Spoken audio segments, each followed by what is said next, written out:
मुस्लिम भाइयों को बोलेंगे कि भाईचारा रहे, जो हिंदू मुसलमान न करें, एक अच्छी गवर्नमेंट दे जो मुसलमानों के लिए भी हक में फ़ायदा हो, हिंदू भाइयों के लिए हक में फ़ायदा, हिंदुस्तान के लिए भी फ़ायदा हो।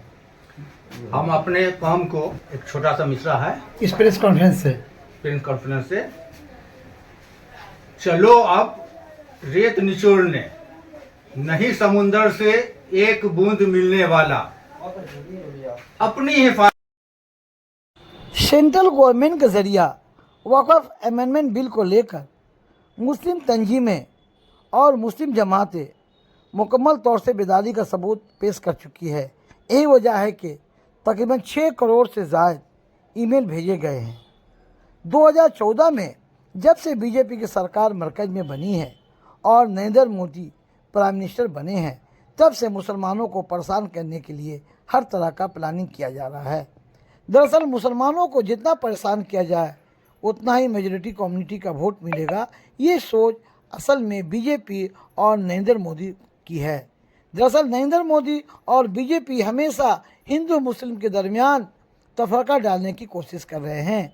इस बात का इजहार ख्याल ब्रदरहुड वेलफेयर मिशन ने एक प्रेस कॉन्फ्रेंस में किया।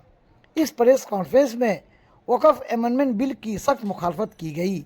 प्रेस कॉन्फ्रेंस से खिताब करते हुए मुकर्रिर ने कहा कि मुसलमानों की जायदाद पर गैर कब्जा क्यों करे, हमारे जायदाद पर आखिर सेंट्रल गवर्नमेंट क्यों बुरी नज़र जमाए बैठी है।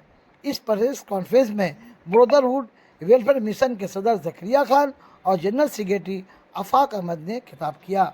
मैं साजिद परवेज, टाइम्स न्यूज़ 18, कोलकाता।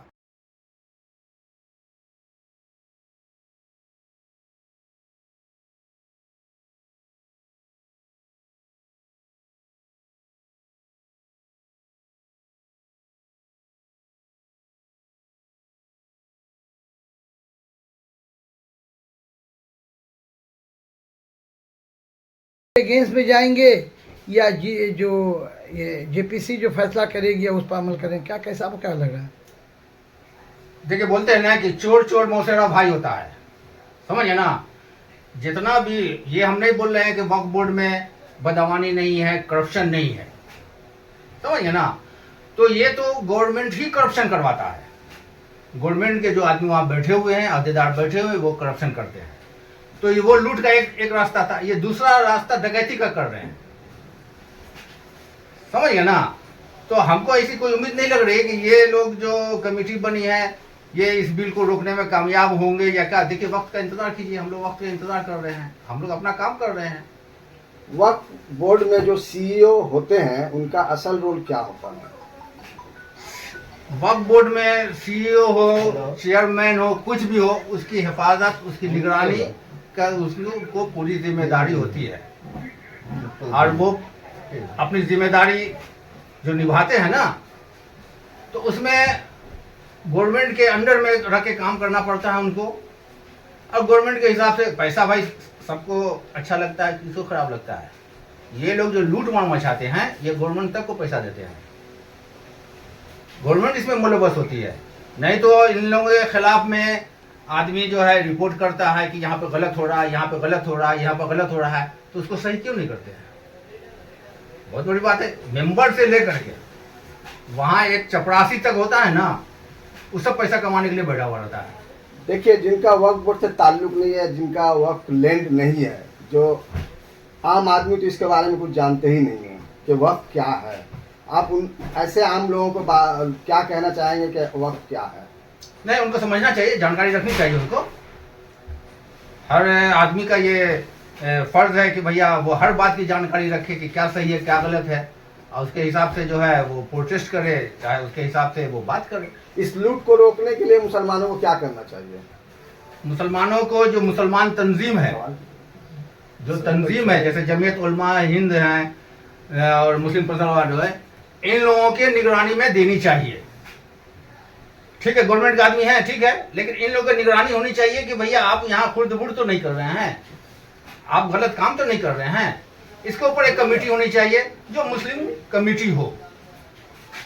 और जिस तरह से वक्फ बोर्ड को लेकर भी पूरे देश में ये हंगामा मचा हुआ है, कहीं ना कहीं वक्फ बोर्ड के जो मेंबरान हैं शुरू से जो इसमें लगे हुए हैं, रियासती सतह पर भी जो लोग काम कर रहे हैं, उनकी भी कमी ये महसूस हो रही है, उनकी भी कमी की वजह से आज इतना बड़ा बवाल होते हुए मच रहा है, क्या कहेंगे यहाँ से?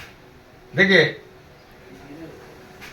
वक्फ बोर्ड जो है उसमें हर आदमी जो है अल्लाह के राह में नहीं चला जाता है। उसके लिए आदमी को कलेजा चाहिए। मैं खुद जो है 20 साल से लड़ रहा हूँ, मेरी प्रॉपर्टी नहीं है, कुछ नहीं है, लेकिन उनको पता चला कि ये वक्फ प्रॉपर्टी है, इसको वक्फ बोर्ड ने घपला कर दिया है। हाई कोर्ट से अपना पैसा खर्चा करके हाई कोर्ट से अभी तक लड़ रहे हैं। ये तो वक्फ बोर्ड देखती है ना, लेकिन उसका शिकायत हम किए, लेकिन कोई नहीं सुन रहा है ना, क्योंकि जितने लोग बैठे हुए हैं सब उसी टाइप के बैठे हुए हैं हमारे ख्याल से। क्योंकि धक्का हमको लगा है, हम जान रहे हैं, उसको परेशानी को जान रहे हैं। मर्ज बहुत पुराना है जी। अच्छा, ये और एक अहम सवाल ये कि मुख्तलिफ तंजीमों, मिली तंजीमों के जरिए से जिस तरह से QR कोड के जरिए वोट देने की जो कोशिशें की गई हैं, ये कितनी कारामद हो सकती हैं? देखिए, अब जी सब तो वक्त इंतजार कीजिए। सर, हम लोग क्या बोल सकते हैं उसके बारे में? ऐसा लग रहा है कि 6 करोड़ से ज़्यादा लोगों ने वक्फ तरमीमी बिल यानी वक्फ अमेंडमेंट के खिलाफ में अपना वोट दिए हैं। ऐसा क्या लग रहा है कि मुसलमानों में ये बेदारी आई है? मान लीजिए मुसलमानों का आबादी 30 करोड़ है, 6 करोड़ भी अगर वोट दिए हैं अपने मोबाइल के जरिए, तो उसको क्या आप किस निगाह से, बेदारी की निगाह से कैसे देख रहे हैं? देखिए, हम लोग का काम है प्रोटेस्ट करना।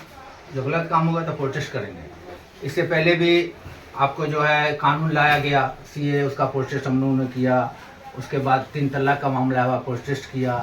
बहुत सारा मामला आता रहा है जो हम लोग प्रोटेस्ट किया, लेकिन क्या रिजल्ट हुआ आप लोग के सामने में है। जकरिया भाई, जिस तरह से बिल में तरमीमात हुई है, 40 तरमीमें की गई हैं, यकीनन आपको पता होगा कि किस तरह से क्या हो रहा है। तो ये 40 तरमीम जो किया गया है, इसके असल वजह क्या है?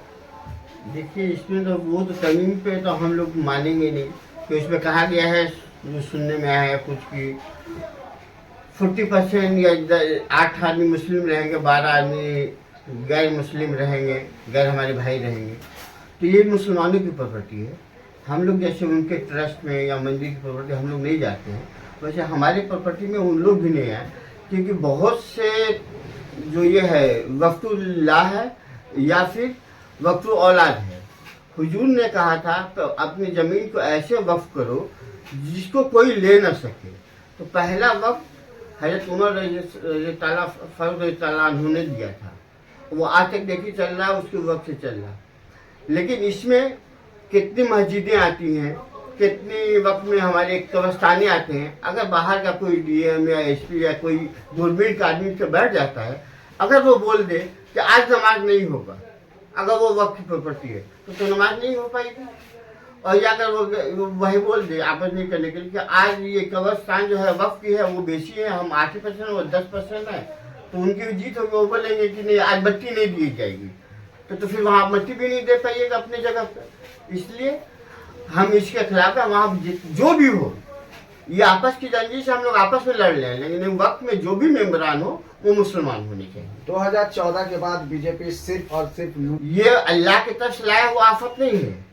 ये आफत जो है हमारे आपकी जो B टीम है, जो वोट जो काट लेती हैं और ऐसे हुक्मरान को हम लोग के ऊपर मुसल्लत करा देती हैं, उनकी वजह से ये मुसल्लत हुआ है। जकरिया भाई, B टीम का मकसद के माने क्या है? थोड़ी सी इसकी वजाहत हो। B टीम का माने ये है जो हमारे वोटों को काटती है और जो मुसलमानों को नुकसान पहुंचाता है उस टीम को जिताती है। एक बहली आया, उसके बाद एक चकोर था, तो गाजी सलाउद्दीन को बहुत पसंद आ गया, तो उन्होंने कहा कि ये चकोर हमको दे दो। तो उस हिसाब से उन्होंने बहुत ज़्यादा उसका कीमत मांगा था। तो गाजी सलाउद्दीन बोला कि इतनी छोटी एक चकोर का वो भी लग रहा है, इसका इतना कीमत क्यों? तो बोला कि इसमें कुछ खासियत है इसलिए इसकी कीमत है। तो बताओ खासियत क्या है? तो बोला कि जब हम शिकार खेलने जाते हैं तो इस चकोर को ले जाते हैं, और जब चकोर को ले जाते हैं वहाँ जाल बिछाते हैं और इस चकोर को उस जाल पर रख देते हैं। ये किसी भी किस्म की आवाज़ें निकाल के, कभी गा के, कभी रो के, कभी हंस के अपने कौम के लोगों को बुलाती है और ये जाल में फंस जाते हैं, जिसकी वजह से शिकारी के जाल में हम लोग चले जाते हैं। तो गाजी सलाउद्दीन वही पैसा दे के जो उसका मुँह मांगा था उसको ले लिया, और लेने के बाद बोला इसको जबा करो, और जबा करके चिलकौओं को खिला दो। तो वैसे हमारे में भी कुछ कौम के ये है जो अल्लाह और रसूल के ये करके छोटे छोटे मार्जिन में हमारे जो हमारे और हिंदुस्तान के लिए नुकसानदेह होती है पार्टियां, उसको जिता दे रहे हैं। तो वैसे लोगों से होशियार रहें। बहुत बहुत शुक्रिया। हम